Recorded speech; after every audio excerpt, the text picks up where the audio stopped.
নমস্কার বন্ধুরা, দেখতে পাচ্ছ এই যে পাট শাক, এই যে দেখতে পাচ্ছ এটা পাটের পাতা, এই যে এগুলো শাক রূপে খাওয়া হয়। তো এই পাট শাক আজকে আপনাদেরকে আমি দেখাবো কিভাবে ভাজা করে খাবেন। তো প্রথমে পাট থেকে আমি পাটের ডগাগুলোকে নিয়ে নিয়েছি, দেখতে পাচ্ছ। এবার ভালো করে ধুয়ে নেওয়ার পর আমি এগুলোকে কুচি কুচি করে কেটে নেব।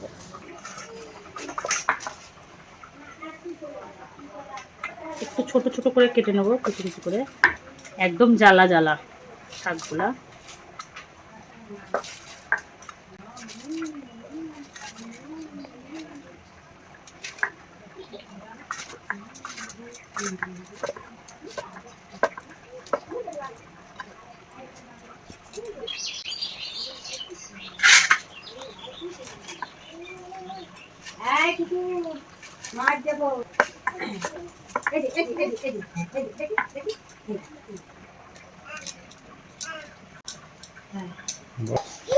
এখানে আমি ছোট ছোট দুটো পেঁয়াজ কেটে নিয়েছি, রসুনের কয়েকটা কোয়া থেতে নিয়েছি, দেখতে পাচ্ছ।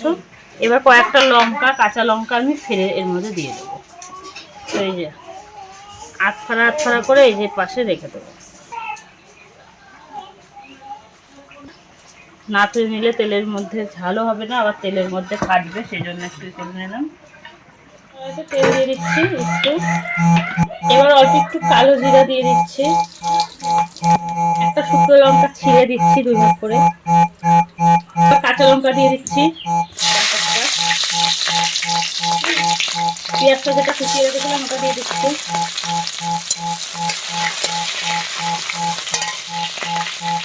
কয়েকটা রসুন একটু খেতে নিয়েছি, সেই রসুনটা দিয়ে দিচ্ছি।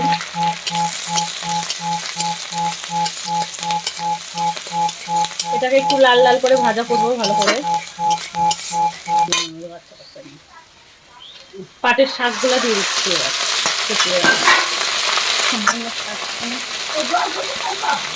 এভাবে একটু নেড়ে নেড়ে নেড়ে দেবো। তারপরে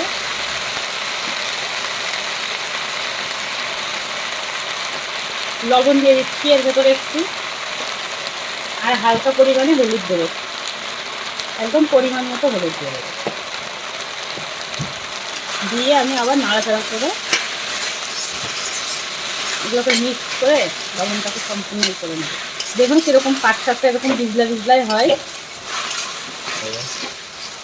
পাট শাকের অনেকে ঝোল খাই, পাট শাকের ঝোলও খাওয়া যায়।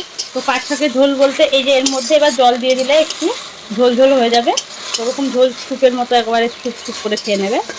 তো ওটাও খুব স্বাদ লাগে, কিন্তু ভাজা করলে পরে বেশি স্বাদ লাগে খেতে। আমার তো ভাজাই ভালো লাগে, তাই জন্য আমি একটু ভেজে নিচ্ছি, দেখতে পাচ্ছ।